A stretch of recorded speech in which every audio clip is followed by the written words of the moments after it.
দুটি সংখ্যার অনুপাত 3:4 এবং এদের লসাগু 180 হলে বড় সংখ্যাটি কত?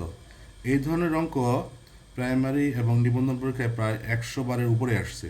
তো অঙ্কটা আমরা কীভাবে করব দেখেন, বলছে দুটি সংখ্যার অনুপাত 3:4 এবং এদের লসাগু হচ্ছে 180। একবারে শর্টকাট টেকনিক হচ্ছে, আমরা যে লসাগুটা আছে এই লসাগুটাকে দেব উপরে, এবং এখানে কোন সংখ্যাটা আছে, বড় সংখ্যাটা চাইছে, তাহলে বড় সংখ্যাটার বেলা আমরা এই যে ছোট যে এখানে অনুপাতটা আছে সেটা দ্বারা ভাগ করব।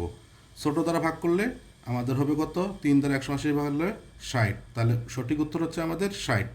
যদি এখানে ছোট সংখ্যাটা চাইতো তাহলে আমরা এখানকার অনুপাতে যে বড়টা আছে সেটা দ্বারা ভাগ করতাম।